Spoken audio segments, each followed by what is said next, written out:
Needs more ninja. That's better.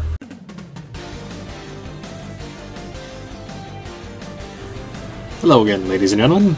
I am Many Ninjas, and this is part 2 of my playthrough of Double Dragon Neon on the Double Dragon difficulty, otherwise known as the hardest difficulty. To recap missions 1 and 2, Billy here has been chasing down the people who have kidnapped his girlfriend Marion, which turned out to be under the employ of Skullmageddon. Fresh off Skullmageddon's unriddled escape, we find ourselves on stage 3, otherwise known as the Space Lair. Personally, I believe this would be more of a call to the Battletoads, but since apparently we lost our number, poor Billy will have to sort this mess out himself this time. Man, he's gotta be around here somewhere. Yes, Billy, and that somewhere is space. Is this thing on? This rocket-powered space dojo will be your grave! Coming out to bill you salary! All of them! Only a true Dark Master like Skullmageddon can start a sentence while he's still in the middle of another sentence.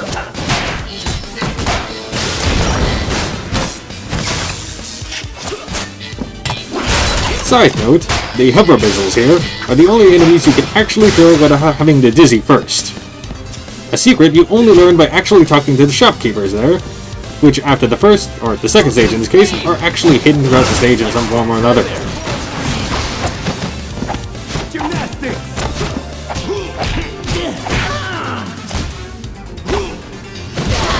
Beating up this particular Williams reminded me, it was actually brought to my attention just earlier today that there actually was one more title where you could actually hit a downed opponent.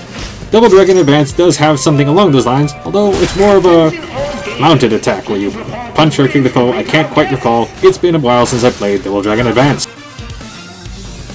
And young Billy has found one of the hidden shopkeepers that I was just talking about not too long ago.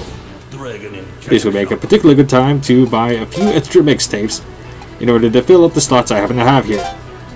Which, now to think about, with all the mithril I've actually collected up to this point, I should probably visit a tapesmith later on in order to bump up the totals in order to max out these songs. The way this game works, the more mixtapes you happen to have on you, the more powerful the related stance or special attack will turn out as a result.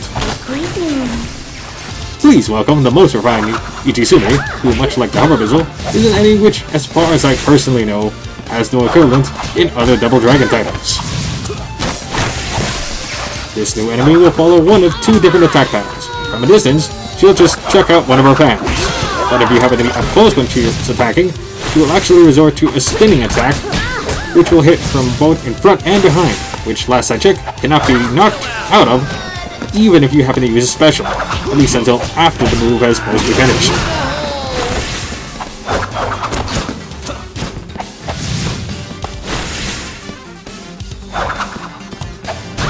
Oops, did not mean to use one of the forbidden moves. By the way, forward plus punch button is the shoving attack, which is entertaining on its own and actually can push some enemies back, but is only useful with another forbidden move, which requires a second player, so it can only really be fully used under Bro Law.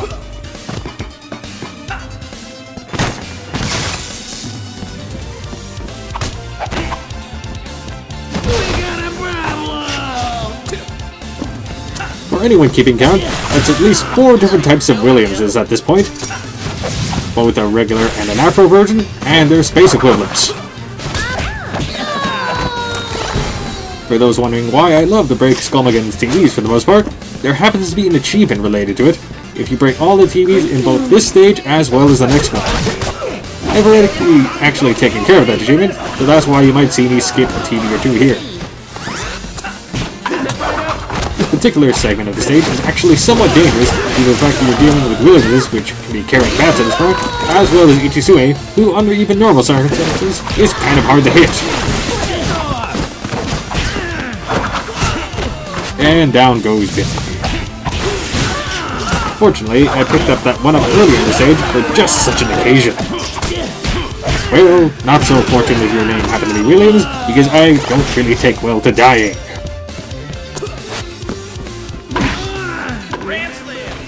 And that made me feel a little better at least.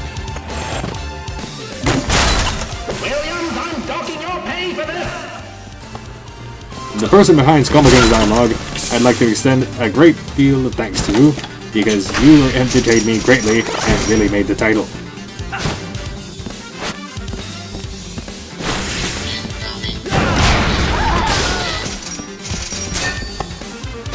And here comes a particularly troublesome part of the stage, not necessarily because of the enemy selection that'll be coming in, but because of those spikes that are on the side of the room that retract on a fairly frequent basis. If you happen to land on them in this particular difficulty, will cause you extreme pain, if not immediate death. If you happen to hit them as the spikes are out.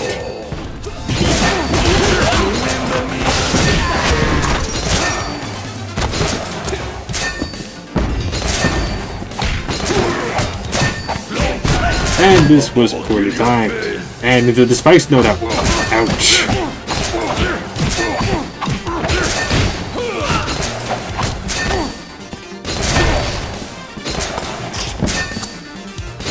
Should be fairly close to dead at this point. Right, still doing pretty good. Just a few more hits on to do the trick. Oh, and into the spikes again, which took most of my health right there. And put me down to 0 lives left on the stage. So I better get this right now, or else I'll be starting from scratch.